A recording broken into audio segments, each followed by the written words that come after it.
All right, ladies and gentlemen, before we move on to everything, we are going to be announcing the winners of our cosplay competition. To award our third placer, Oren, she's going to be making her way to the stage. Thank you. Thank you, Oren. Thank you for the applause. You got some fans over there, Oren. They love you right there. That guy in the blue, he loves you. All right, very nice. Okay, so Oren, our winner for, of course, third place is, ladies and gentlemen, congratulations to the twins, Templar Assassin twins, of course, Christine Cielo Dienzo and Misaki Fujioka. Here they are. Congratulations. Oh, they cannot. You might not see their face, but they're smiling. They're like huge smiles. You can look at their eyes. It's smiling eyes. Like, it's great. Look at that. Emotional. There you have it. Third place, getting the cash prize. Of course, one picture. Okay, thank you. Congratulations. Okay, and how do you feel? How do you feel winning the cosplay competition? How do you play winning third place in the cosplay competition? I don't know what to say. We really don't expect this. That's great. How do you feel? I'm shocked. I'm shocked.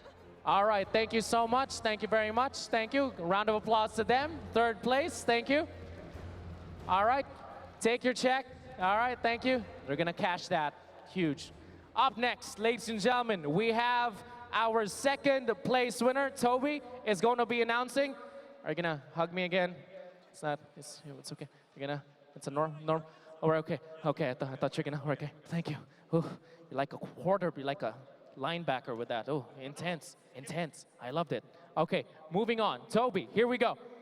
Our winner for, of course, our second place is Miko Ray Enriquez, Terrorblade. All right, look at that. Toby, what do you think of this? Is so badass. So badass. Badass, definitely. Terrorblade, what's up? You won second place. That's right.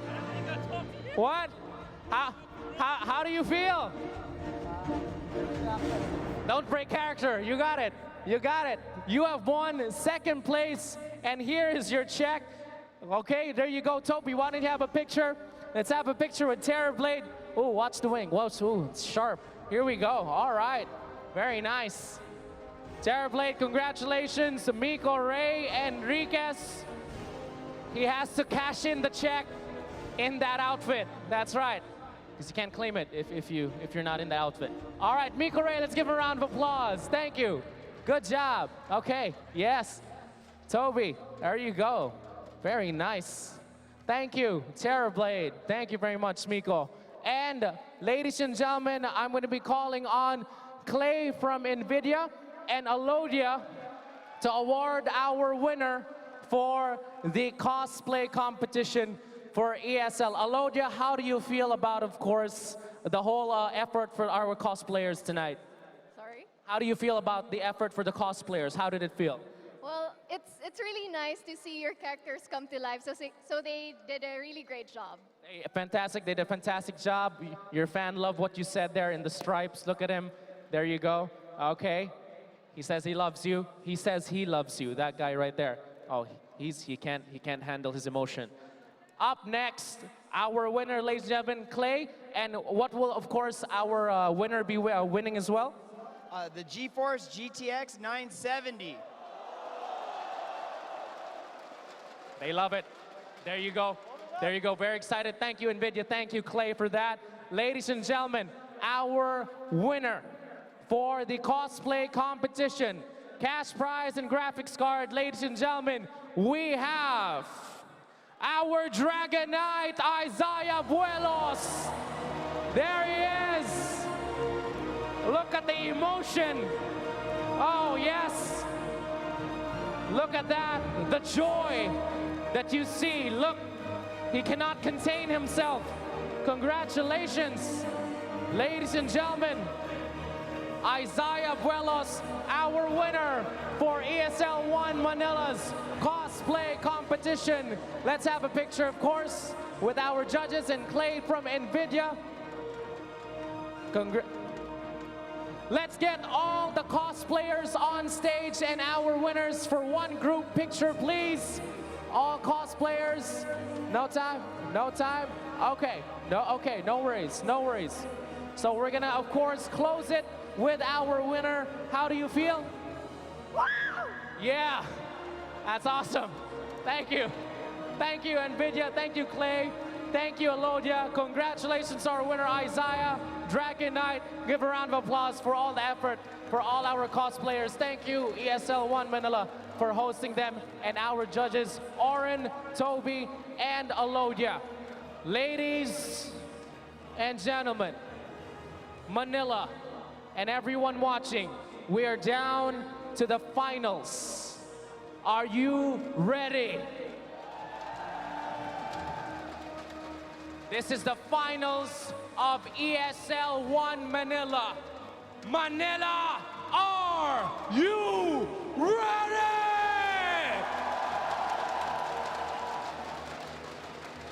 We're gonna, of course, have our two teams make their way to the stage one more time.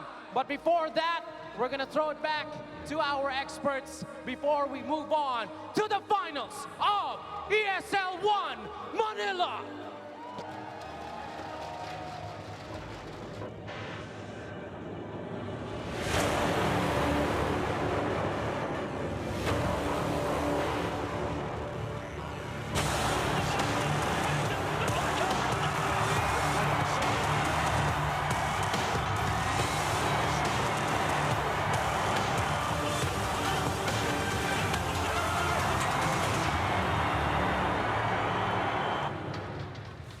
Welcome back, everyone, to ESL One Manila 2016. One match left, one best of five to determine who gets to lift up the trophy here in Manila. Joining us now for this last match is going to be Winner joining the panel.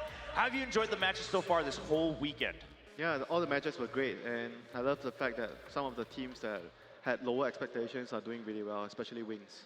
You're not still sad about earlier, right? The No, I'm match? not. Okay, all right. I mean, I just didn't see you smile. You were like, all the games are really great, and I've had fun watching it. So I was just a little worried. Maybe a little. Okay, all right. Well, maybe you need some hugs too. I'm sure we can figure that out with Ari at some point later in the day.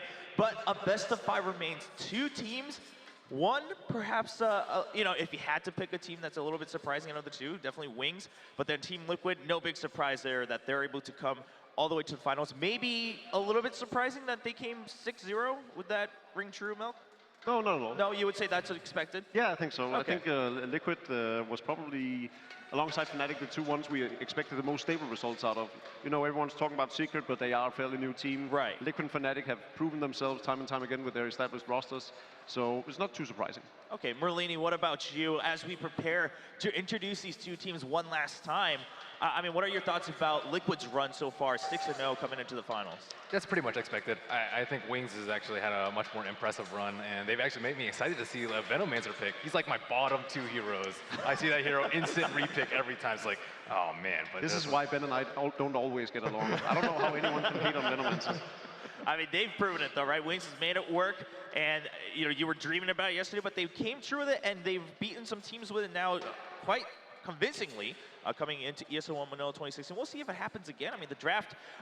How have you enjoyed the draft so far? Would you say there? I mean, it doesn't seem like there's been any, you know, sweeping changes right over the weekend. Sometimes you see that over a tournament, depending on which teams make it through. But do you expect that to change given this matchup? I mean, in it's the a best of finals? five, right? So I think there's going to be a lot of different strategies coming out. What I like about these two teams making it this far is the fact that they haven't really repeated themselves. It's not like they pick the same strategy. They're not a one-trick pony. They keep picking new heroes. They keep playing around with how they draft and everything. Right. It's not the same. It might be the same play style, especially for Liquid, but it's different in what picks they have and so forth. Yeah. So in that regard, I think we're in for a treat. I love that gone are the days where you could always tell that it was going to be Nasus Vincero or Alliance in the grand final. Nowadays, anyone can win the tournaments, right? We've seen over the past year now with CDC, after TI5 where they finished second place, no one saw that coming because they had to go in from the wildcard stage and then all the way up to the grand final. And since then, we've just seen upsets after upsets. And now with MVP 1.5 months ago, and now we have wins potentially. Yeah, potentially. Winning ESL One. Right. Like the option is now very real. It's not just like a whole theory crafting at the beginning of the weekend. Winner, what are your thoughts on that? I mean, at this point, suddenly the word upsets is starting to maybe get thrown around a little bit too much because it's so hard to tell what some of these matchups are going to be like. I mean, I think upsets is already not surprising at all because everyone is just that good at Dota right now, and you don't study your opponent, you don't know what they want to pick, and you just get punished. Get surprised. All right. Well, Ari asked you the question, but I'm going to ask you one more time, Manila. Are you ready for the finals here at ESL One Manila 2016? You can see the crowd's already all lined up for the player intros. So it's time for the grand final to see who gets to pick up the trophy. Ari, take it away. Manila, let's do this! We are now here for the finals between Wings and Team Liquid. Up first, show some love and make some noise for Wings Gaming!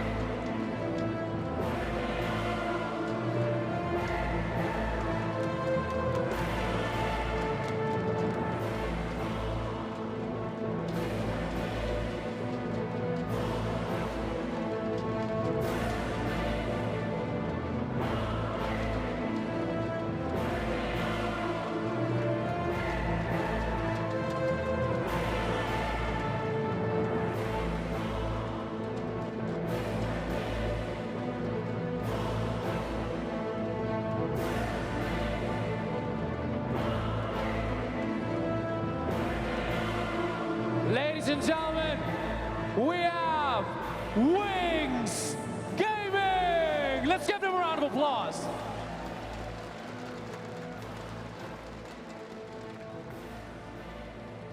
And now, ladies and gentlemen, we can feel the hype making their way to the stage and appreciating all the love you've been giving them. And of course, this event, ladies and gentlemen, let's give it up for Team Liquid!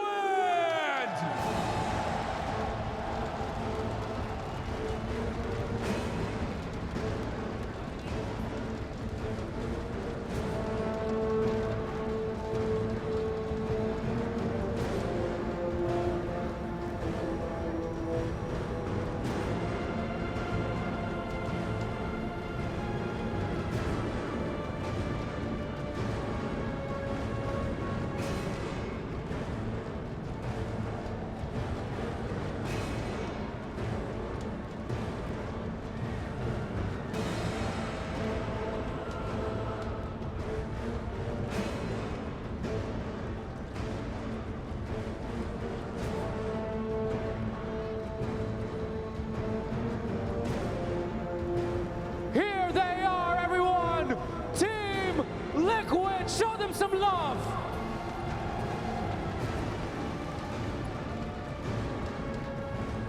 It is now time for the finals, culminating 3 days right here at the Mall of Asia Arena with an amazing esports crowd. Team Wings Gaming, Team Liquid, let's show them how hype we are for the finals. Make some noise, Manila! Let's do this! What an introduction for the finals here at ESL One. The crowd going wild, and we haven't even started the games yet. And I mean, just imagine, remember the crowd from yesterday in some of those games, the Empire versus Secret match, late in the night. I mean, usually you can't even blame the crowd if they're going through food coma, getting a little tired, but they were all riled up and ready to play. It's merely 6 p.m. I think just the perfect time. This is a crowd Mayweather would be jealous of walking in the front. It's, I mean, yeah, people have been making those comparisons because regardless of size and location, the energy, right? That's what matters. No matter how many people you have, you can just feel it, and you can. We've been seeing the community talk about it. You can feel it through the screen, which then you have to imagine if you're watching from home what all of us here are feeling, whether you're a fan in the audience, whether you're a player on the stage, or like us here on the panel. But it's time to get down to the nitty-gritty. Liquid versus Wings. We've been talking generically about kind of who has the edge a little bit. Most seem to be leaning, if you had to, towards Liquid. But Winner, now that you're joining us, I want to start with you. What do you think are the strengths that Wings has over Liquid right now in this final? They don't have any players that stand out particular to me because they're always a team that plays around each other very well, and their draws are very flexible, but they don't change too much. Like they're not like Liquid. Liquid plays a lot more heroes. Despite like what Melk mentioned, they still retain their same playstyle, but they play a lot more different heroes than Wings. But I feel like Wings' strength over Liquid may be their teamwork and their execution. Okay, so you think as a unit they're playing a little bit better, at least for now in this weekend so far. Liquid relies a lot, like a lot of their games. I saw a lot of very good individual plays by Fata, by Mind Control. Okay. Whereas for Wings, I see more of a team going on for them. Okay, Merlini, what are your thoughts on that? I think Wings have a lot more strategies up their sleeve too. We saw kind of a 4 protect 1 with a Naga Siren. It didn't work out that well versus the Ursa, but we've just seen so many different strategies from them.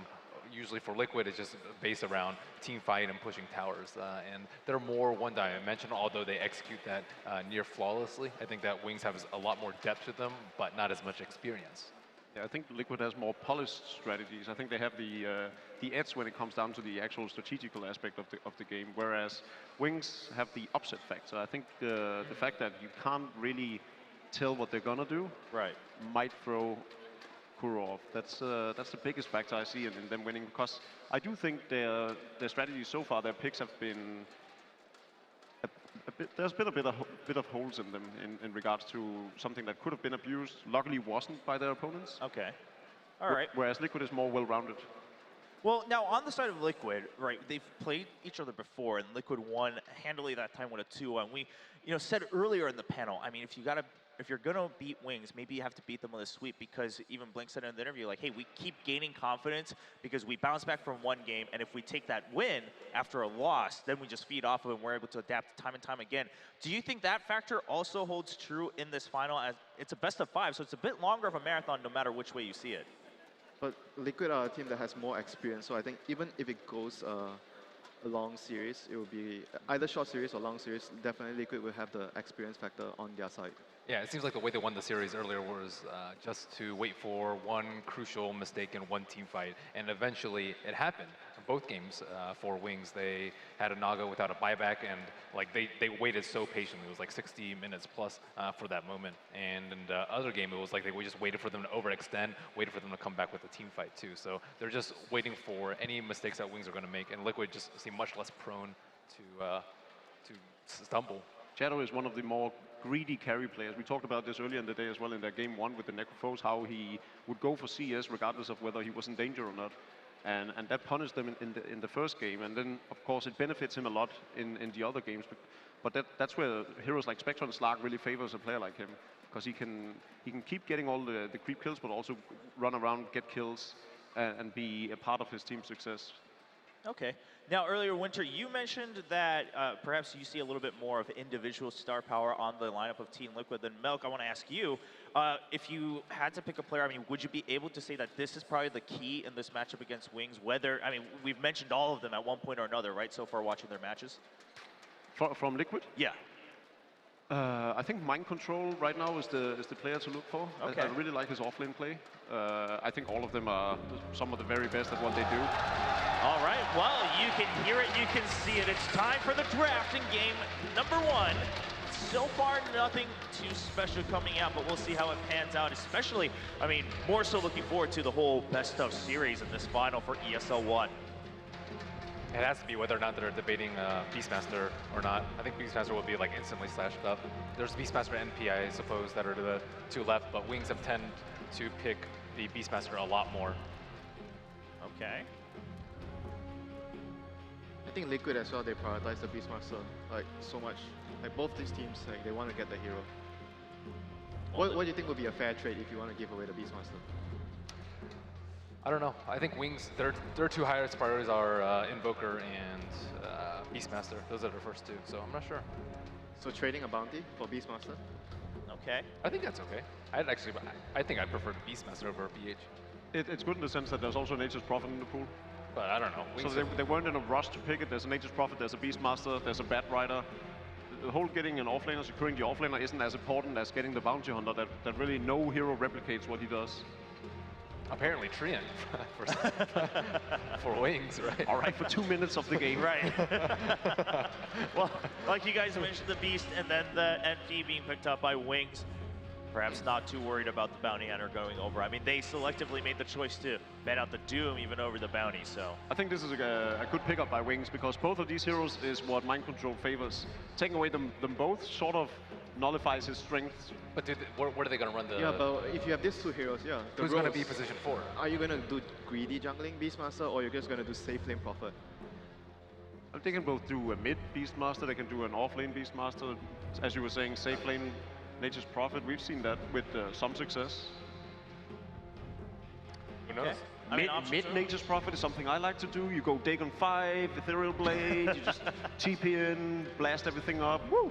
That's why we're in open qualifiers. Right. There you go. There's a little bit of a difference between standing here and standing over there at the booth. But Bat Rider is going to be the response so far for TN. Yeah, we'll find out as the draft goes on, as you guys were just discussing, exactly what the layout's going to be for Wings in this first game. Yeah, but either way, having the Bounty Hunter on Liquid side means that the Bat Rider would have a much better start because you can actually control your lane better, get your level 2 better because BH will just run around, poke the supports and just give you the necessary space to get level 2. That's very important for Bat. Then you can start jungling and even leave the lane to the BH if you want to. Yeah, so despite forcing Liquid's hand, it actually benefits them pretty well regardless. I mean, but like you mentioned, Beastmaster and Prophet, obviously their first choices for mind control.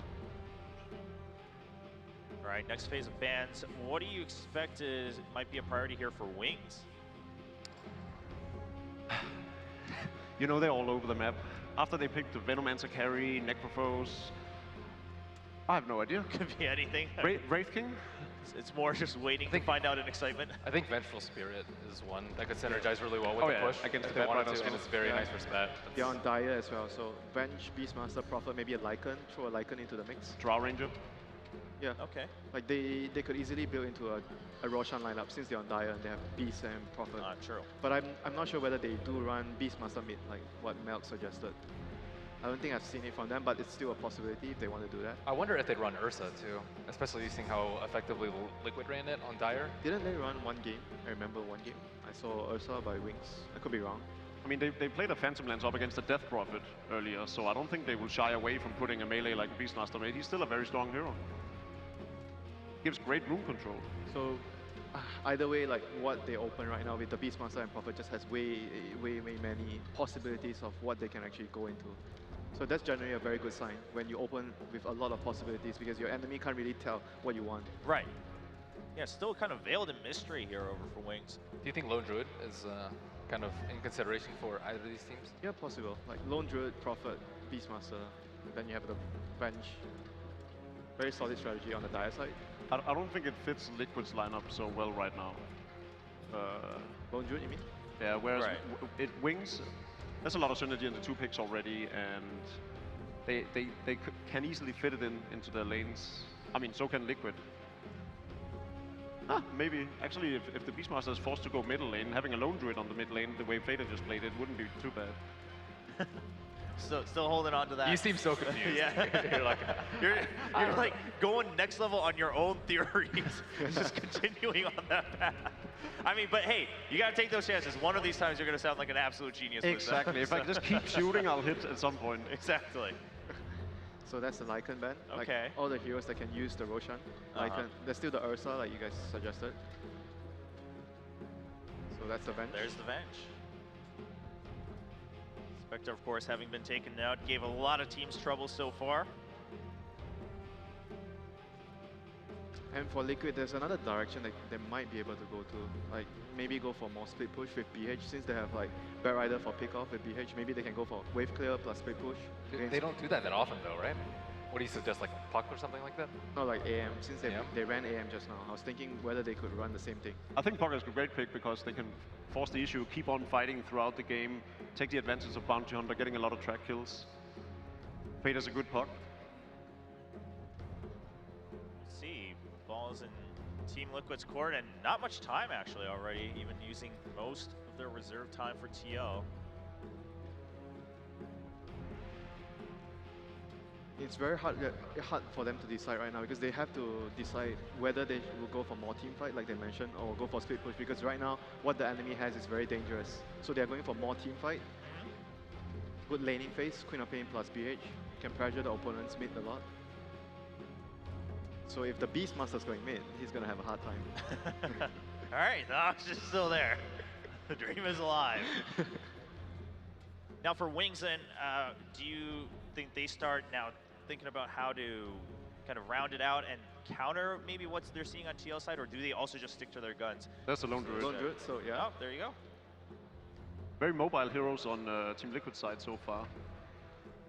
Yeah, but they have to be able to stop the push right now. That's like the most important concern. That's one of the reasons why they banned out the Death Prophet and Lycanthrope. They realized they just played the opposite strategy. Right. So they realized the weaknesses of it, and then they go ahead and pick a Phantom Lance. So this is like split, like they're gonna split pressure and they're gonna pick off with BH and Bat Rider. They have a lot of very mobile heroes, like you mentioned, and they could easily move around the map and finding pickoffs, especially on the Prophet. Yeah, the only solid lockdown right now, because Vengeful Spirit can even be dodged by two of these heroes. So Beastmaster is the only one that's really solid. Then of course Root. So how hard do you commit with the push? They could easily put even Venge as a 1, Nature's Prophet as a 1, sometimes even Beastmaster we've seen as a 1, a no-tail style. So do you think they commit to a support that pushes more, or? With the current lineup, I don't see them putting Venge as a 1. I actually think there's still a possibility that they put Prophet off lane and put the Lone Druid safe lane, so you have Venge Lone Druid, your safe lane is secure, then you can actually run the Beastmaster as a 4, a greedy 4. It's a possibility, or you just do dual lanes, Beastmaster plus Prophet off lane together. You moved away from the Beastmaster mid altogether? It's no longer an option. Well, it's still technically an option, but it will be difficult for him in the laning phase. And the Wyvern being banned out. Up against the Phantom Lance, I actually think he can trade fairly even, can't he? Don't you think the Queen might go mid? Queen plus BH? Oh yeah, they had the Queen of Pain. I completely missed that. It's just a hero. It did happen a little while ago. We'll forgive you. There's so many of them on stage earlier. One last ban for Team Liquid. Yeah, they're gonna all in the push, like they're banning the Wyvern, so it really signals that Wings are gonna just go all out on the push. And for Liquid, they need to be able to hold the push, find pickoffs with track, and get more items on PR, so the game goes long enough for him to carry it. So if you're all inning anyway, what's the best choice here for Wings? Venomancer. All right, we're back. I mean, it's quite okay for the push. Chen? And Venom is good. Yeah, Chen as well. Chen is like the most solid. Oh, Chen is still actually available. Yeah, Chen actually went completely unnoticed so far in this drafting game number 1. I mean, we've seen those slight changes in terms of which heroes make it through. We've seen Earthshaker make it through, or Earthspirit rather. We've definitely seen Earthshaker make it through. We've seen Earthspirit make it through earlier yesterday in quite a few matches too. I think Necro wouldn't be that bad either. Yeah. Such a greedy draft. Yeah. I don't know how well they can deal with the bounty hunter. But if you go Necro, it means your Beastmaster is a 4 position. You can clearly tell Ben is the farmer on our team. Starts to show his true feelings.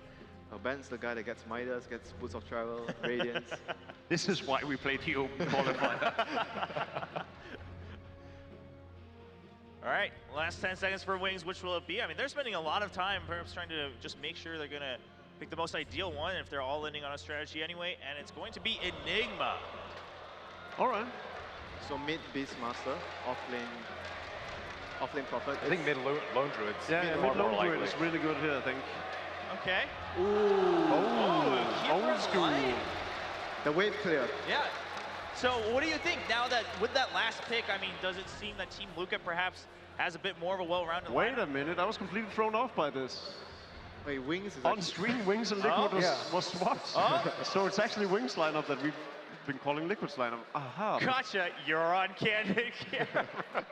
Well, that changes everything. That does change everything. Well, now with that information, Mel, what is your opinion? Then I think Liquid is going to win. Yeah? Yeah. If it was flipped, would you still think Liquid was going to win? Is it a Yeah. matter of the draft? Do you think the Dire side is superior right now, or you think they will be able to use Liquid will be able to use the Dire roster? Yeah, I'm right more now confident in Liquid being able to utilize this push strategy. They've just executed it twice in a row. We know Fade is going to play the Lone Druid now. I'm much more confident in the lineup. It doesn't seem as winged as Wings would have done if they had that lineup. Why no response on that one, huh? All right, what do you think? I'm confident in the Keeper of the Light. Okay. So going over to Wings. I'm down with the keeper. game is loading in, but thank you, because I was just about to get a quick remark from you, Merlini, down with the keeper. So let's see how it pans out. Wings versus Team Liquid. Game number 1 of the finals here at ESL One Manila 2016. Let's get it started. Team Liquid versus Wings. I'm Toby One here with Cap as well as Blitz. What a final. Team Liquid versus Wings, and we're even now pulling out new heroes. I'm really surprised by this. Honestly, I think this last pick, Keeper of the Light, definitely took a lot of people by surprise. I don't imagine that anybody really predicted this. Blitz, what's it all about? I mean, you've got obviously the Keeper of the Light Phantom Lancer combination, but what else does Akado really give you?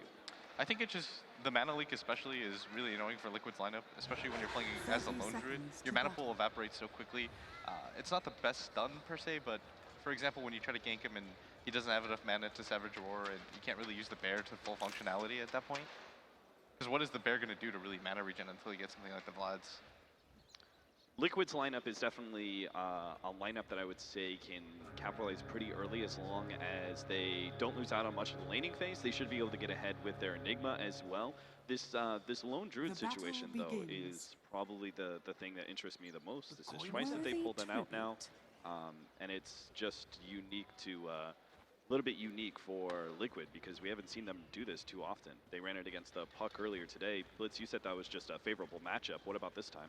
I think this time as well, the Queen of Pain doesn't do very well against the Lone Druid as the game progresses. In the laning phase, it'll be okay, but the issue with Queen of Pain is always if you get stunned or if anything hits you, you just kind of immediately die, especially the root. So you've got to be really careful in that regard. And our top lane is going to be the Vengeful Spirit mixed up with the Furion against the dual lane of the Phantom Lancer and the Keeper of the Light. This is obviously one of those rare carry combos that can actually go aggro a little bit. Yeah, and this is pretty safe for them too, just because Phantom Lancer is really hard to kill. We've seen teams use this in the past just because the Doppelganger is usually enough as of an escape mechanism, especially when there's a jungler in the pool. In your head, what's the most important lane to really get some success for Liquid? For Liquid, it's this off lane. It's going to be a one-on-one. They're going to need to do as much as they can. I wouldn't be too surprised if Kuro just decides to switch jungles and take advantage of this, especially with Ice's positioning, but right now, everything else seems relatively even. Yeah, everything's pretty just standard lanes at the very, very start of it. We do have this like this one-on-one kind of thing between Mind Control as well as Faith. What are we actually expecting from this one too? Like, is any lanes, like, is there meant to be kills across the board? Innocence right now hasn't really disrupted Kuro's movement either.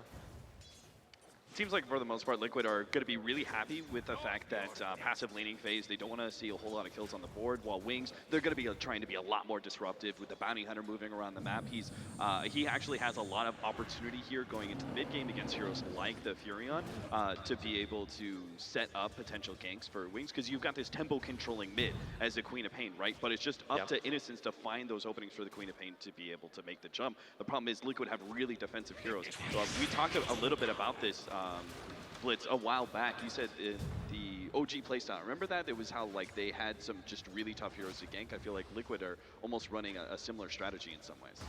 Yeah, most of the time too, if you look at Wings' lineup, there's going to be a very clear-cut timing to it, whereas Liquid... Oh, trouble. Right now, Jirax is going to be first blood. Innocence was waiting with a double damage rune, and that will be first blood going the way of Wings. And that's the beautiful thing right there, right? Is that the Bounty Hunter, you feel like it's not getting much done sometimes, but all it takes is one opening like that. And a first blood for the Queen of Pain is obviously gigantic, and it just will allow them to progress this Queen of Pain into a true mid-game dominator, which is what they desperately need to be able to slow down Liquid's push forward. Should we start be looking at like the warding game right now? The fact that we're still a sentry ward over on the VS, they weren't watching the bounties rotations. Is there critical places to see the bounties movements? I mean, that particular gank, there wasn't a whole lot that you could do about it, and Jarek's sort of did the right thing there where he tried to stun the Queen of Pain so she wouldn't get the last hit of all things. You're sort of okay with the Bounty Hunter getting it there, but you're going to see Fada, now he's going to place a sentry for himself. Not even really a gank mid, just delivering the sentry. You would say in some ways that the Bounty Hunter is just kind of inevitable, that he's going to find an opening like that. It's not necessarily a mistake by Liquid, right? Yeah, it's hard to anticipate that, especially since they decide as a standard late setup that they're going to put the ward up at top. So they're not really going to have an idea of that rune, and that DD was pretty critical for that kill. Surprisingly, Innocence is making a move in towards the mid lane. Like, it might actually slip behind the T1 tower, knowing that sentry was there, thanks to the deep ward already happening. Okay, Courier won't be at risk, it's going to be fine. Courier's going to carry that one out. But Innocence is still on the hunt, and he's searching for Kuro. Yeah, whenever you're running a Bounty Hunter against a jungler, half of your duty is going to be just sitting on top of him. Careful with the Courier going back. They know it, Innocence, and now, well, there's your quick snipe. Down on bottom lane, the initiation also came on top of the Bat Rider. Faith, a little bit of trouble, but he's burning mind control. So much to get napalm. Liquid, they're going to lose 2 down there. A double kill for the Bat Rider. And one of the big things, oh my god, he got a double kill off of that. That was just so insane. Liquid are making so many early mistakes. First of all, the Courier, it was almost 4 minutes in, and then they just dropped 2 heroes against the Bat Rider. You don't have a worse start like that. Yeah, part of the issue right there was that Kuro had to buy the sentries, and the Vengeful Spirit, after dying in that mid lane and running down bottom, had no gold to work with. So you saw the Bounty Hunter kind of just trawl around between the mid lane, was able to eventually get it, and even worse, that gank attempt by Liquid was pretty low percentage just because it's a Beastmaster and a Vengeful Spirit. You don't have Roar available to you. The Bat Rider's hard to kill just because of the sticky napalm. It just felt like that was one of those desperation moves because they couldn't make anything happen top. Yeah, Jarek's is probably feeling a little bit useless in many ways. He can't do anything about the top lane. It's Phantom Lancer, Keeper of the Light lane. They just spam a lot. Oh, he can't do anything to gank Kuro, mid. this is not good. The channeling starts up. The Illuminate will hit onto Kuro. He'll drop the sentry ward down. The Centaur actually stomping out. Thanks to the amount of conversions that were there, Innocence couldn't instantly follow through. This is allowing time for G-Rex to rotate over, but the Observer was still giving the vision, and that allows the Queen of Pain to jump forward, bringing down the Kuro Enigma. They move over to G-Rex as well. The Bears coming over, trying to help out somehow. The Savage Roar is going to send them back. Ice can't finish the job. G-Rex gets into the safety of the Tier 2 tower, and Kuro was the only casualty of war. Meanwhile, at the bottom lane, Mind Control's actually going to be picked up by the lasso, pulled back in. He's already down to half HP, but in order to get this kill, he's going to have to go a bit deeper, and this means Fada can get the turnaround kill. What a time to arrive with a Roar. They bring in the casualties, but it's still a 1-for-1 trade-off on that offlane. Yeah, you notice I actually wanted to point out the movement of Jarek's. If you were probably wondering what he was doing, I think he was moving himself forward to try and catch the Queen of Pain before the blink, because he knows if the Queen of Pain blinks, it's instantly going to be a scream, and that's a guaranteed kill at that point. Yeah, you saw the rotation from the Lone Druid at bottom. That's going to help things out quite a lot, as the Beastmaster just hasn't been able to do anything, and that's just not a favorable matchup, and this is what Wings have been able to snowball into. Because of the jungler and the fact that they have a Bounty Hunter, they've just been being dominant all over the map so far, and you even saw the Keeper of the Light rotate early on. Everything just working out. Yeah, what I really liked about Wings in their semifinal against Fnatic was game number 3, the way that they, traditional laning phase would have had them go one way, but they went another, and I think that was actually what secured themselves so much of an advantage in the first 10 minutes, and I feel like Wings is doing a same kind of dominant laning phase win here. Fada is currently being stalked by Innocence. He actually went into ulti form. I don't know if that was a reaction to the fact that he saw the bounty go back invis. I think it's just safe to do more than anything, especially if he's going to come into this mid lane. When you know the Queen of Pain has her ultimate, you don't want to stay around that 700 HP range. It's essentially that you're getting yourself a vid booster. Kuro's going to make his first rotation near the top lane, but he doesn't have that black hole. Yeah, that's obviously necessary for them to... Got to keep an eye on mid as well. That entangle able to connect over on the Queen of Pain. Beastmaster brings in the Roar. They have enough damage. Queen of Pain very quickly picked off. Batrider trying to TP in to give a bit of a hand, but it just wasn't fast enough. And you've got to keep your eyes now up on top lane. The Dire Observer Ward saw the Keeper of the Light moving forward. G-Rex Betty starting off. Kuro had one available, but now you see the Wrath of Nature come into play. And Shadow is on the run. Doppelgangering himself away, gets the max range on it too. Notice what's happening in the mid lane. They're pushing down that tower. Instead of trying to rotate and cut off Shadow, they realize, it's not just worth it trying to go for the Phantom Lancer here. They're just trying to pressure the mid lane tower because it's so important. It's funny though, because now they stick around a little bit longer. You're having Shadow in a good position to gank it behind both Mind Control as well as Fader. He starts off with that first lance, slowing down the Lone Druid. Innocence is there, but now Savage Roar by the Queen of Pain. Sonic Wave taking out that Lone Druid, and they're going to get Tufa. As G-Rex dies underneath his tier 1 tower, they may actually have 3 Mind Control. Actually, Sticky Napalmed up, lassoed into the Firefly. He ain't getting out this one. Queen of Pain will come in for the kill secure. And that's now 8-4, Team Liquid being picked off across the board. Toby, they went from being able to successfully gank the Queen of Pain, which was so integral to be able to slow down this hero, to giving up a double kill like that. These kind of mistakes from Liquid can't be ignored. They have to be able to address them because they're just allowing Wings to be able to get way too much in the first 15 minutes. Is it still that bad though? We've seen what a powerful lone druid can do later on. Is Vader still on a good timing? I still think he is. He still has the Midas at an appropriate timing, and more importantly than that, he put a lot of pressure on this mid lane, and the Queen of Pain is going to be the hero that Wings look to rotate. And during that time period, the lone druid is just kind of going to be static farming. So she just has a lot more to accomplish, and we saw, even with farm, how easy it is for them to kill her. All it takes is one of those... Smoke movement. What is this point of this movement here? Just, again, trying to keep the Queen of Pain down? No, it's to take this mid tower more than anything. If Oh, you get the they kill, managed to get it's in the both. Zettel. There it is, the raw magic missile follow-up, and again they combine at the same time that Wrath of Nature is off cooldown. They get the extra damage, find the kill, and take the tier 1 tower. Yeah, Blitz is entirely right, because we saw the way that they were already able to chip down that tier Top 1, core, right? is it worth it? Is it worth it? He's got Soul Ring, he's gonna, no! He's waiting for the doppelganger before using the black hole.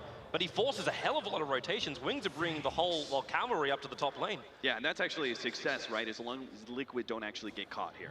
Yeah, they're going to start TPing out. They saw it with the ward walking up there, but being able to take that mid tower is pretty crucial for Liquid as it opens up part of the map. It's going to make it even easier for them to get that dire tier 1 and then establish control around the Roche area. You've got a lot of summons on the side of Liquid too, so definitely want to get aggressive on these towers. And when you take that mid tier 1 tower, it just becomes a lot easier to open up the map for yourself. You see they're immediately going for this offlane tower. Yeah, that's a good play. That's the natural progression, right? You manage to take the mid tier 1 tower, and that's usually the tougher one to take. The safe lane is easy to be able to grab, and you'll see this Radiant jungle open right up for Liquid now. Yeah, they saw the 4-man rotation at top with this ward up here, and so they know that there's going to be no sort of response. Liquid are just taking advantage of that. They can even maybe force them back. Batrider, he's going to trigger the drum charge so we can get a little bit closer, but the damage is already there, and this is a track kill coming the way of Wings. Another thing which we got to keep in mind, the fact that now Wings, they have the Bounty Hunter over level 6. A small thing, you know, is a small mistake by Kuro getting caught like that, but Track Gold really amplifies small mistakes, which gives me a very gloomy outlook for Liquid here. But Blitz is right, they're going to continue to go for the tier 2. If they had lost Kuro, this would be perfectly fine, right? Because you know Liquid can push so much faster, and because they have that ward that Blitz is talking about, they get the alarm bells, then they get the information that allows them to be able to exploit Wings'. Check bottom lane. Is the TP's coming in, you got Innocence in through the rear as well. Savage Raw's already been expended, but it's not keeping Keeper of the Light out. Fada can't get his TP out in time thanks to the stun from Innocence. And Matumberman, well, there's no other stuns, there's no other control, so he can just TP out under the noses of Wings and let Mind Control walk it off. Another situation where if they hadn't given up that kill and Liquid have just been able to back away, then they return back to that top lane, which is opened up with such heavy rotations from Wings. Yeah, something fairly interesting too is that the Batrider decided to go for drums. Like when you first said that, Toby, I thought I misheard you for a second because I thought he was going to get something like the 9-minute Blink Dagger. I guess it's just because he thinks that there's enough ways to open up just by passively walking at them with the Bounty Hunter track being able to enable that, but haven't seen that before at least. In our qualifiers for the Chinese region, there was a couple of Batriders, but it's definitely a rarity that pick up the drums first. I can't say that I'm a terribly big fan of it, but in some instances, like the way this game is going for Wings, it feels like the tempo is actually worth it.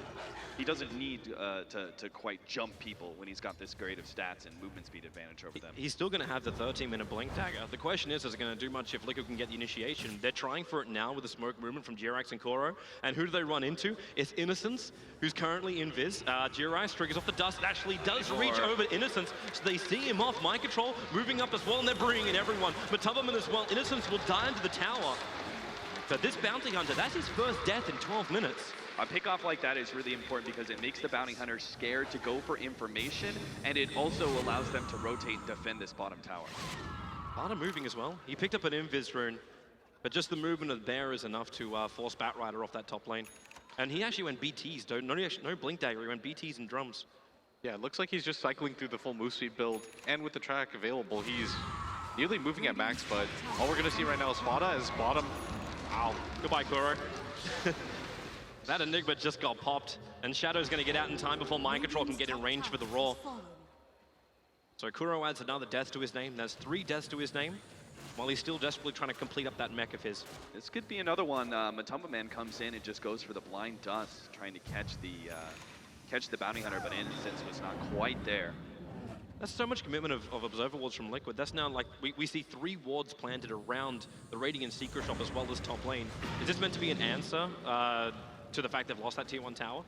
Yeah, and right now, you see Matu, not really sure where he's supposed to be right now. He's got the Hand of Midas completed for himself, decides that the game is going to go a little bit longer than that. Usually you'll see Nature's Prophets either go for the Maelstrom or the Orchid just so that they have some heavy DPS, but I think he's correctly ascertained that his team just isn't going to be flat out pushing, and they're going to have to kind of win the game through these micro engagements and allowing Fada to just continue to pick up farm. And Liquid are probably going to now avoid fighting until the next timing, which for them is probably going to mean the Radiance. Bottom lane, tier 2 tower being denied up by Ice. He'll have to pay his price for it, or will he? Nope, he will. The Wrath of Nature kicks in, but it's now Mind Control under siege as 3 heroes very quickly from Wings bring in the extra help, and they wait just long enough for Innocence to arrive. That's a track kill with 4 involved Wings heroes. Beastmaster still gets a Necro 2 out of that, and obviously the progression to the Necro 3 is the most important part for the Beastmaster, because you know Wings are actually, as Blitz is saying, you know, they're in control of the game right now, and Liquid's not going to be looking for those fights, but continuing your item progression is utmost importance, which is why you got to go for some efficiency and things like the Hand of Midas. Wings seem to, once they take the tier 1 tower at mid, which Liquid don't want to give up, but they might just have to soon, they're feeling this like suffocation around the map a little bit. Yeah, this still doesn't even take into account the fact that they have a Phantom Lancers, they've got the track gold, they're continuing to get ahead right now, and Liquid are just being hemmed in, especially by this Bounty Hunter. They just don't know where it's safe to run around. They're not being able to take advantage of the map. Can't even go for anything like the Roshan or continuing to push down the towers, despite how many summons they have. I mean, they've got the Nature Tree, they've got the Treants, they've got the Eidolons. On top of that, you've got the Necrobooks and the Boar. None of this is being utilized right now. So the next thing here is going to be essentially Wings capitalizing on, and I think this is what this 4-man smoke is all about. They need to take this middle tower, and it's already chipped down. That will actually close Liquid off so much more than they already have. Yeah, but right now, Liquid are trying to defend it up. Even Kura going for the extra point up in Midnight Pulse early. Starts with his stun. Innocence is there. And swap back from G-Rex. Very defensive to try and protect the Enigma, but it won't stop Faith. He just goes all the way in until the stun from G-Rex holds him there with a Sonic Wave. Able to reach far enough up the hill to kill off the Enigma. So Wings, they do find the 1 kill. G-Rex also getting hit by that Illuminate doesn't help. They're just all tracked up. You can see what's coming if you're in the mind of Wings. Liquid just don't have the greatest heroes to be able to respond quick fire to that kind of jump by Wings. And that was such a good move right there by Wings. Just they bait the Cuddle on the low ground and they make sure that they see him charging the blast. The Enigma walks forward for the stun thinking he's just going to cancel it, but everybody from Wings there, they're going to get the tier 1, even pressure this tier 2. And Liquid, they just don't have anything that can really fight. They've got the mech from Enigma, but they don't have any real burst They finally damage. find something. It's going to be Innocence, Mind Control. While they don't have, well, yeah, they do have the detection. So from Atomy, he triggers the dust, and now Innocence, he'll be brought down.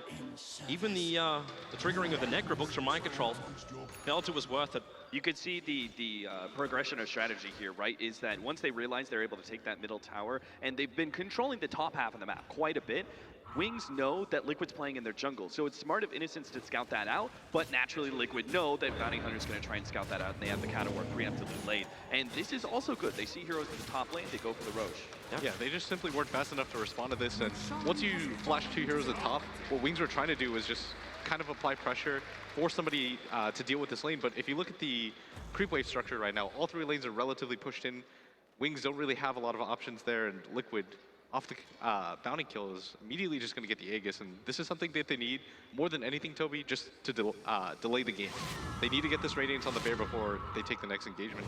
When you hit that point too, because obviously this is a Prophet as well as a lone Druid, when is Liquid then looking to push and try and take over Wings side of the map? I mean, I think the bigger question is going to be about Wings and how they're going to be able to just further the momentum in this game. Liquid just pushed this game late, but I want to know, like, how does Wings continue this push forward? It's difficult just because your Queen of Pain is still a really squishy core. It just takes 1 Entangle, and she's the highest net worth in the game, but she'll go down just like that. So that's a little bit difficult to protect her. They don't really have anything like the mech. Their Keeper of the Light is steadily working towards 1, but even then, still 800 gold away. I think if you're Wings, you just continue to look for these mini pickoffs, allow your Bounty Hunter to scout ahead. He hasn't really had any level progression this game, and that's going to be something that they need as well. Should we look closer as well at the PL then? Like, you've gone through all the other heroes right now. I'm looking towards the PL. Like, if the Queen of Pain isn't going to find that, like, push power, do you get it from the PL instead? Like, he's already got Diffuser Blade done. It looks like he's starting up at least into, what, a Manta style? Essentially, the Phantom Lancer is just a ticking time bomb. He's not much of a factor right now, but he will be very shortly. In fact, he's already really good with the Diffusal Blade plus the Boots of Travel. He's in these team fights, he's going to do a lot of damage, but he's not quite that unstoppable force just yet, which will reach probably more like 25 minutes. I think part of the issue right now, if I'm looking at Wings' lineup, is whenever they get these mini engagements, they can't really get anything past it because they don't really have tower pushing heroes. So it's like they find a kill. If they don't find it on Liquid side of the map, or if they don't find it near tier 1 tower or tier 2 of Liquid's, what can they really get out of it? It's just, you get the track kills, you disengage, but it allows Liquid 1 or 2 opportunities to simply just find a kill and go for their own push. So that's where the idea of going for these pickoffs and building up the track gold really comes into play, because Wings essentially have to have a really large net worth advantage in order to go high ground in these games. Yeah, exactly. Before you take any sort of engagement, you want to make sure that you can survive one ill-fated one so that you can continue to play aggressively. Kind of a little surprise with Faith. He tried to have a crack at Kuro. First revealed the Blink Dagger 2, and he did actually show that to Team Liquid. Obviously coming in a little bit later thanks to the BTs and the drums that come before it. So it shows the fact that Wings want to try and fight, while Shadow goes to the opposite side of the map. In fact, Mind Control, he can see him. The Roar will happen, the Necrobook's going to work, a Doppelganger is still available for him. He's going to use it. Now can they find the real one? They're baiting it. He's gone to the east and then realize it's the one on the west. Shadow can't be pulled back out. The recall was actually attempted there by the Keeper of the Light. It was a cute play. If he'd managed to draw them farther away to the right-hand side and gotten recalled away, that would have been amazing. But unfortunately, he was just too low by the time he actually doppelgangered. So not going to work out. But a pickoff like that for Liquid will allow them to maintain a bit more control. They can push out this top lane, get something going there, and might be able to TP back in time to defend Tier 1, though I would much rather see them just trade Tier 2 for a Tier 1 bottom if Wings continue. Creekwave's just a little bit too far away. That Tier 1 tower is still insanely healthy, and this is a lone Druid. And you see the strength right here of the lineup once again that we pointed out is you get one pick off, you're immediately pressuring this tier 2 tower. That entangle, it hits on Faith, the Illuminate, trying to help and dissuade Team Liquid from being underneath this tower. Have they got anything else? Nope, Liquid, they're going to back up safely until Queen of Pain. She'll at least get the pick off from the Bear, but the track is over on Fada. You'll see Matumberman TPing out, they need a stun, the Flame Break will provide that. And Fada, he won't be able to escape from this one. Mind Control's already leaving him for dead. And that will be the Aegis Immortal to go. They need to kill him off again. At the same time, Kuro as well as Jirax is teaming up in the mid to try and add more pressure. It's Fada, who is still being hunted with the Orchid on him. He consumes up very fast. Anything he can, even the Savage Roar. He's just buying time while the PL died in middle. Fada is still alive. Finally, he will be brought down. But really, what was the cost? That was so good of Liquid to be able to capitalize on the mid lane and go for a kill like that on the Phantom Lancer, because that was such a huge blow for them to lose a lone Druid who had the Aegis. He knew that's why he went for the TP out. It was desperate play for jump times. Lasso on the Kuro. The follow-up stun's going to be there from Jirax, but it bought time for Instance to come over with a Shuriken toss, bounce damage. They're going to find the pick off until Matumberman. He comes in to help, but now he actually will just turn and be a casualty. Jirax, can he help him? The stun Matumberman finds one. He tries to make a little bit more space with the Sprout, and it's just tit for tat right now. 3 heroes down for either side, and well, I can't believe Matumberman made that kind of read. The fact that he was able to be like, yeah, we can take that fight. Yes, he ended up dying, but he got 2 kills because of it, and I think that's somewhat worth it. Yeah, right now this Queen of Pain is going to go for this top push. Eventually they're going to have to deal with her, and this is what you want to do whenever you win any sort of engagement. You want to push out the lanes, make sure that you apply pressure on the other side of the map. Top lane, Jirax really exposed. He's going to actually get all of his mana taken away with the Blinding Light, but the Sonic Wave. Vada gets destroyed. Jirax will join him, and this Tier 2 tower will be forfeit. What was that? Looks like Wings totally set up that trap. I'm not really sure what Liquid was going to go for there, just because even with the Queen of Pain only showing, that's still a dangerous defense for them. The rest of the heroes haven't really shown up on the map, and that's the benefit of pushing out these waves, is you create this sort of uncertainty. And Wings, they understand that the position that they're in, they're never going to find a better opportunity to open up the map and go for one of these straight up pushes, because your Phantom Lancer normally can't just high ground like this. So you just got to take as much as you can. Even if you don't get the Tier 3, even chip damage is good enough, but it looks like they should be able to. Still another 15 seconds for the lone Druid. The time. Do they have it? Liquid is going to be able to take a Tier 3 of their own. This is going to be a risky trade-off here. They will be able to get the melee racks. Ice in real trouble. He's actually so low, he's going to burn out. The TPs are coming back as Queen of Pain looking towards Matumberman, and he's actually going to go down. Matumberman just hits like a truck, but the Doppelganger Matumberman can't TP out in time, and Mind Control trapped with no mana, completely surrounded, and he'll lose his life as well. They at least forced Wings off the top lane, but the melee racks was already taken by Wings. I'm not sure if that was the right play by Liquid. I'm not sure if they could actually defend that top lane if they rotated their bottom heroes out, but going for the trade, I guess, was just an idea. It worked out a little bit, and at least they got some tier 3 gold in their pockets. Yeah, they still went out there, I think, just because of the engage up at top. They weren't really going to be able to do anything. Their lone druid was still dead for 10 seconds, and that's the worst position when the buyback timer, it's not long enough. If he was maybe out for 30 seconds, he would have gone for the buyback and tried to do something if he had it available, but not really worth anybody's time. Essentially making the best out of a really bad situation because of the pick off at the tier 2. But now the crippling is there, so the top lane presence, Wings, they can just enjoy it and maybe think about their next moment, as I'm seeing Faith as well as Ice. They've still got their smoke sitting over on the Batrider, but they're right underneath the dire observer ward, so Team Liquid are also aware of this. In fact, Matumberman, he's now checking up, he's sitting on the hillside. He knows what can be coming at him, but he's gonna start cliff jungling this for a bit. Yeah, the Bounty Hunter about to pick up the Lotus Orb for himself. Just imagine if he popped that smoke as he TP'd out. But they were just too far away, but he did see it. Thanks to that observer ward that was already down. So Team Liquid, they're just backing the hell up. They know Wings is on the top part of the map. They immediately go bottom. They still have that tier 1 tower, which is rather surprising. Not too many patches ago, we would have seen tier 1 offlane towers always be given up first, but... Is that smoke movement? It's going to go up into the Firefly, trying to get a little bit of vision, but realizes now they get scouted out by that Beastmaster Hawk. So Liquid, again, the early warning system is playing beautifully into their hands, and they just force into the tier 2 tower instead. But Team Liquid, they look like they're in a good position to try and defend this. Just off to the side, but not on top of the tower. So in fact, it looks like they're going to let the tier 2 tower drop. Can't really defend this, especially when Wings is already set up and you don't really have the best defense. They don't really have wave clear either. Liquid's lineup was almost entirely meant to be on the aggressive. They probably didn't expect to be in this position where they were forcing out waves and things of that nature. So Liquid, they just have to reset. Wings, they're not going to go for the high ground because we talked about the difficulty of their lineup anyways. Mind control, pick a hero, any hero, preferably the correct one. Shadow able to doppelganger himself out, and again the blinding light. Gonna force him away, and with the Illuna behind it, Team Liquid will not be chasing. They needed a pick off like that because then they would have been able to stall up Wings when they go for this bottom lane. Because now it's really fortuitous in some ways that Wings still have that a tier 1 tower at the bottom lane to take because they can't go high ground, as Blitz was saying, and they should also try and maintain some control over the Roshan pit in the next few minutes. So sitting in the bottom lane is actually quite nice for Wings. They can take a tier 1, tier 2. Liquid are immediately rotating around the map though to try and put some emphasis on top and middle. Yeah, I think dodging right now is the best thing that Liquid can get away with, just because that tier 1 tower, it's not worth really sacrificing your lives over or risking the game over. Wings are well aware of that. If you're going to defend a tower like that, you have to be preemptively set up, and Liquid, they're going to go for this trade. They're most likely going to pick up this mid-tier 2 tower, and Wings, they've got to make the decision soon. Mind control knows that he should just keep going, I think, and try and maybe... Oh, he doesn't have Necrobook anymore, so he can't put any more pressure on the tier 3, and tier 2 is obviously going to be lost. And they might actually find Jerax, Here though. they come. Nope. One Druid can't do anything. Jerax is oh, he actually got stunned. out. You're right. With the track on him too, there's a lot of rotation coming over. Wings, they're actually surrounding him on all sides. Unless some beautiful swap plays going to work. Actually, he swaps, but he triggers the fresh Lincoln Sphere. And Queen of Pain, well, it'll actually be the PL who finds the last hit on that. Well, if you didn't know about the link into the Lotus Orb, he sure does now. Bounty Hunter picking up a gem for himself, and with most of the tier 1 and tier 2 towers taken by Wings, I think this is a good idea. Deny them all vision possible, especially with the Bounty Hunter in the game. Make it difficult for Liquid to run around the map and feel safe.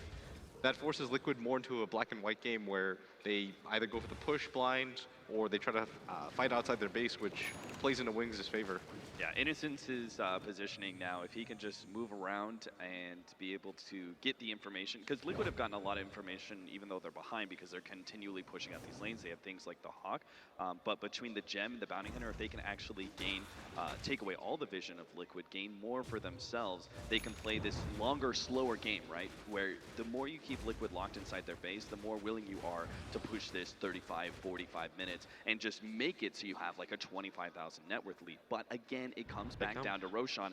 Wings have to control this pit. They're coming over already. Innocence is already making his move over towards Roshan. As far as the vision goes, there isn't a single observer ward around this pit for Wings, but they just understand the fact that Liquid are up to it. So they're going to come forward. The Hawk, it just goes invis. They get rid of it. Thanks to a quick lance, and with the Firefly already Team Liquid, they're just trying to bow out this one. The Flame Break pushing him away. Mind control being slowed up, losing a little bit of mana too. The Prophet, About to TP in for a bit of a block, but not going to happen. If only Wings had a hero that could actually, successfully do Roshan. Right now, they could go for it themselves after pushing Liquid back. That's part of the reason that Wings need to be able to maintain control over the Roshan pit, is that they can't very easily do it themselves, and it just leaves them opening for Liquid to be able to maybe catch them out. Yeah, I think the play right now is for the Nature's Prophet to push out top wave to probably about here. Once he gets to that area, then Wings kind of has to decide whether or not they want to send somebody, or if Matu can just start to pressure that tier 2 tower. And usually that's the kind of decision making that you want to force out of the enemy side, where you get at least one thing. They know that Wings can't go for the Roshan themselves, they just don't really have the damage before. So they're going to go for this bottom tower instead. And Matu's already going to give up on this top push. I think he really needed to keep that going. They're just not getting enough out of essentially Wings being full out bottom. Now he could be scared because a lot of Wings are off map, but we've talked about the fact that this gem is going to create this kind of fear. Oh, lasso, Kuro. Quick swap out by Jirax means there's no peril. That's also the BKB challenge being expended by the Batrider.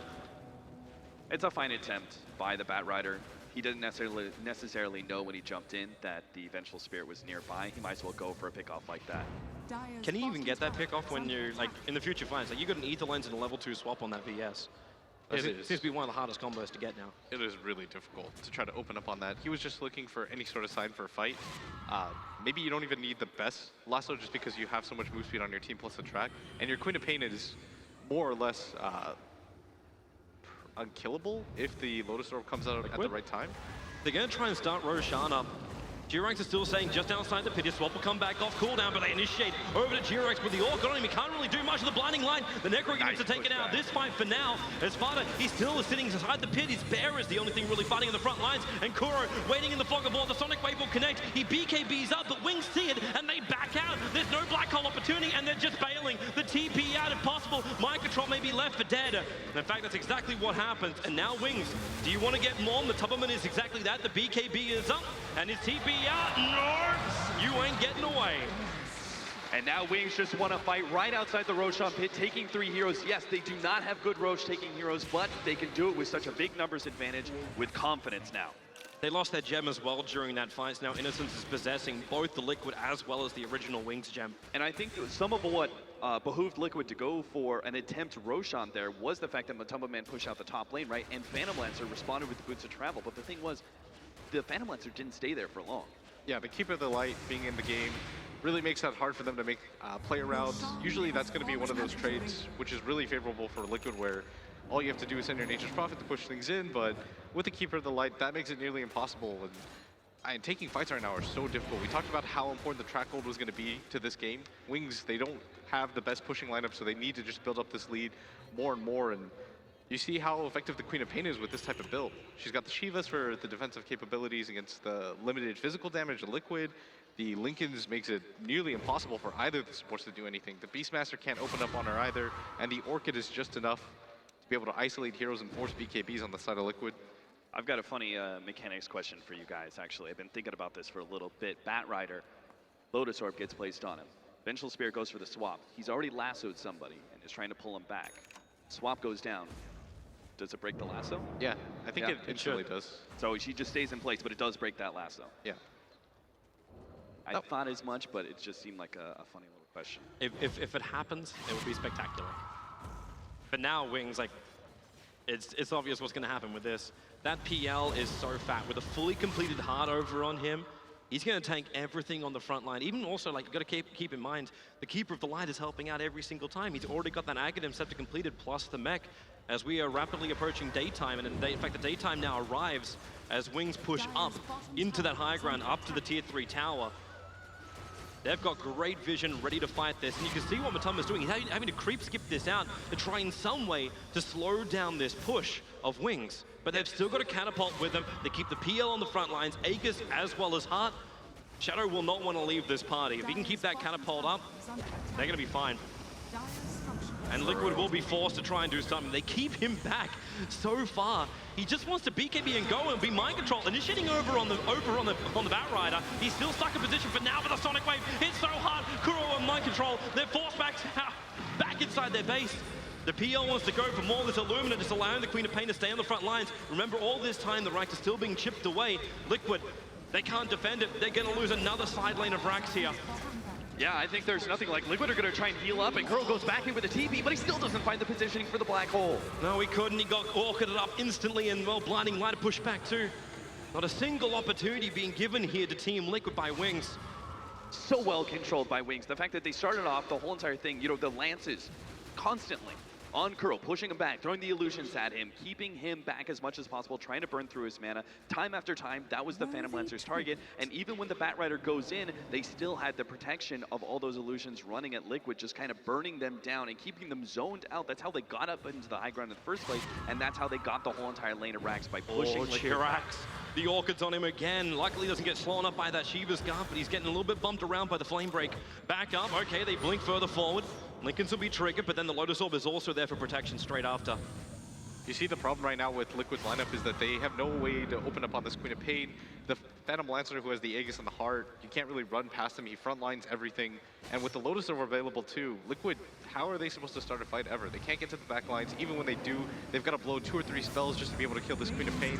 And even then, there's no guarantee. Which is why they were so desperate to try and cut the creep wave and use Midnight Pulse to keep Wings from being able to go high ground. But you see, Wings are well adept to deal with it. And look what they keep doing. Shadow keeps sending his illusions time and time again at Kuro. He's got no mana. He can't Black Hole. The one charges and the Arcane Boots are just not enough to sustain him. And Kuro's had enough. He's finally going to pick up this Blink Dagger. This is the surprise item which could work in the favor of Team Liquid. The question is, will an opportunity present itself for him? The top lane's still pushing in. Yeah, this is absolutely Kuro's one shot to really make this Enigma pick well worth it. If he can actually get the surprise They can jump. see him though. They can't. The Observer Ward's sitting inside the base to the east. Wings are fully aware that the fact that Kuro has this Blink Dagger. So they go back and deal with the Furion push. They probably just disengage, wait for an opportunity. They don't have enough time to wait for the Roshan or anything like that, but you can just send the Queen of Pain to deal with this, the Keeper of the Light, in just 10... Actually, she could recall him right now. Don't really have to wait for anything anymore. They've got all the items that they're going to need throughout the rest of this game. Liquid just aren't really scaling forward anymore because they haven't found any objectives. The only person that's able to leave their base at all is Matumba Man, and that's a Hex completed on the Queen of Pain. Now she's going to get brought back. This will start to begin the assault. Matumba Man can't come back for 15 seconds. He just TP'd over the Radiant Ancients when this fight is beginning. There's no fortification, so Liquid, it looks like that tier 3 tower will finally go down. Again, Kuro just being hunted down by these PL illusions. This Enigma is being given no quarter by Wings. And they're looking for now their third melee Rax if they can take it. Blast after blast, keeping everything healthy, the illusions even, Aegis healing is down. up, and they just keep going at it. There's no Aegis anymore. So Wings may be a little bit more cautious with their PL. I mean, that's the funny thing though, right? Is that they oftentimes don't even have to commit any heroes up into the high ground when it comes to chipping down the range tracks. They're just throwing illusions after illusions at it. Dyer's middle Still have enough of a BKB charge on the Batrider. They're not really pushing in just because they don't want to risk the game. It's still kind of difficult for them to show themselves. The Phantom Lancer still does die really quickly to that Midnight Pulse. And they know the acquisition of the Blink Dagger. And they're going to get spotted with that smoke too. That Observer Ward has done so much already. Like, they've been seeing Kuro's position every time. The Batrider's have been throwing out Flame Break, so the tick time is always on him. He cannot blink out. Wings will probably just play really passive until they smoke until the smoke wears itself thin. And Liquid, you can even see Jarek's kind of pushing forward. He's like, we got to get an opening soon, but they're not going to find it because Wings have this information. We're really seeing the brilliance of this Queen of Pain, or excuse me, the Keeper of the Light pickup. It happened earlier when when Liquid attempted to go for the Roshan, right? They recalled back the Phantom Lancer for a full 5 versus 5. It seems like the Keeper of the Light is really good at being able to curb the movement around the map that Liquid are usually such a good team at, right? That's really what they're known for. Phantom Lancer has 2,300 gold without a care in the world. He's just going to send the illusions forward. Liquid, we talked about it in the mid game where they just don't really have the best way to clear these illusions, especially when they've got the evasion. Wings know that it just doesn't matter. Like Liquid, they have to get like a really big black hole opening in order to turn this game around. Wings are essentially looking at like, Like, you keep having But that's heroes a- being tracked up. They have all the vision. They see every position of Team Liquid. Yeah, and Wings are thinking the same thing. Like, how could they possibly do that? If we just keep throwing illusions at them, they're never going to be able to find this. The range track is eventually going to go down. And sometime soon, maybe they'll even back up for Roshan. But until then, There it is. Falstaff into the swamp, but it's on PL. He just doppelgangers away. The blinding light pushing Jirax closer so they can get the lasso. Finally, the stalemate is broken with the Illuminate Jirax. He is going to go down. The Meg charge gets him up a little bit longer as well. The stick charges, but finally, the VS is down. But Eyesight, caught by Matumman, came in through the rear, inflicted the damage, and now Faith also very unhealthy. Matumman gets himself a double kill. Kuro's waiting for a Nash. He is, and the black hole. They need PL to die, and will they get it? He's not dead yet. The Warrior Storm, he'll doppelganger away, but finally, the pop will be there. But the buybacks by now, the money will allow Wings to just roll down the mid lane. No buyback for the Beastmaster, no buyback for the VS. They know Everyone all else the will big commit though. All the big cooldowns are down. They know that Wings, with the buyback on the Phantom Lens, that they can just go ahead and win this game right here, right now. Liquid have no Kuro. chance to be able to stop it. There it is, the jump in. Kuro won't survive much longer. Matumman needs more damage to come out, but what's he really got? He's going to get lanced up. The bear is actually mana drained out. There's no resummon here for Fada. If he loses that, they lose the AC and the Radiance. Basically, half of their damage is Matumman again being initiated on. He's hoping this Disco Lightning Shield's going to save him, but right now, he's dying to illusions. He can't even survive the fakeness of Wings. Back into the fountain. That's one way to do it, but Fada again caught out now on the bottom lane. Blinding light, the swap out, but it's over. GG. Wings will take game number 1 in this best of 5 grand final against Team Liquid. Wings came into this tournament through the Chinese qualifier. They were a team that was looked at as being strong yet underdogs against the tier 1s, and they've made it all the way here into the grand finals and have taken the first game against one of the Shanghai major finalists. This is the first game that Liquid has lost this entire tournament, and they looked really out of sorts throughout this entire game. I thought for a second that they had the outdraft, but all of these micro engagements were just won by Wings over and over again, and Wings, they had almost no way to go for the high ground or punish, but just through the sheer force of being outplayed, somehow got ahead, then just end the game like that. Well, Wings, they look absolutely amazing. Team Liquid, they'll have a small break to get their mind back into the game, and we'll be back here as well with our analyst panel after the break.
Welcome back, ladies and gentlemen. We are in the middle of the finals here at ESL One Manila 2016. Wings takes the victory from the Radiant side, putting Liquid down 1-0 and takes the lead. Wings' performance, I mean, seemed quite dominant. Did that start from the draft? I mean, you weren't quite in agreement, Jacob, but two of our panelists thought Keeper of the Light coming in at the last second seemed to be the saving grace right there. I think Batrider was the saving grace. I think he played a great early game, really put a lot of damage into the Team Liquid lineup. Getting that double kill on the bottom sort of snowballed it for him. Then he picked up Drums of Endurance, which is not something we often see in the western part of Dota. So that was a bit surprising. Then he followed up with BOT before the Blink Dagger. Also, you know, it's been a while since Bone 7 played on the highest level. So Wings paying homage to that, I don't know. But yeah, very, very convincing performance by them. I'm very pleasantly surprised by how good they are. Yeah, it seemed like they were commanding throughout the game. Winter, what were your thoughts watching that one? As much as the Batrider did a lot, but I felt like Kotal actually enabled a lot of it to happen because he was defending the pushes, he was moving the enemy team around. So that actually allowed the Batrider with his boost of travel to do a lot of work in that game. Because he wasted a lot of Liquid's tempo with his blast.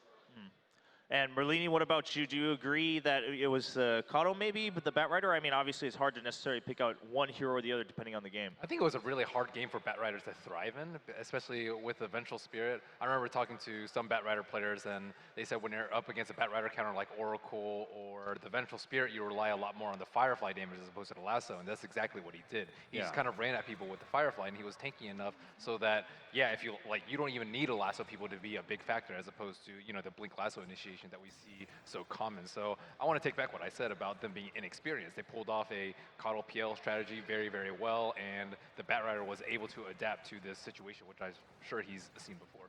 On paper, this wasn't necessarily a good game for the Queen of Pain either.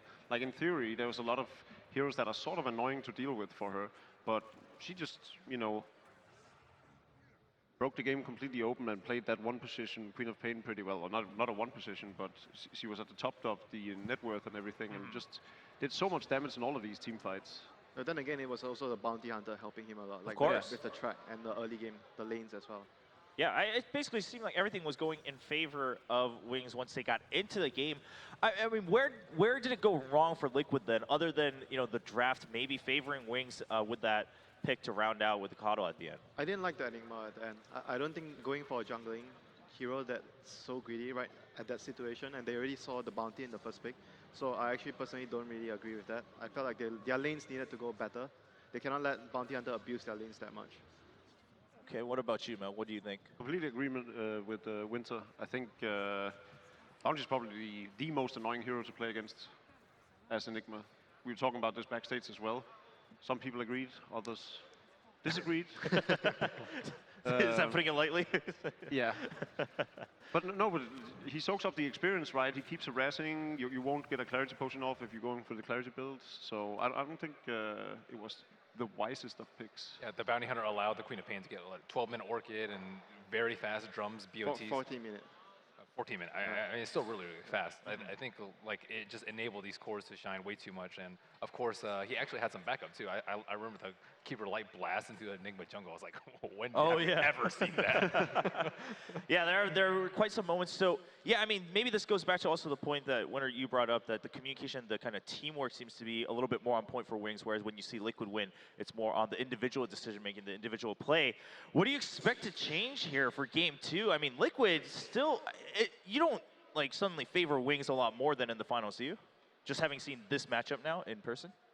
I don't put them as a favorite, no, but I definitely think they have a lot more in them than what I would have expected. Also, this is sort of frightening for Liquid because they went with a strategy they've tried and tested, something they feel is very strong, and it is very strong.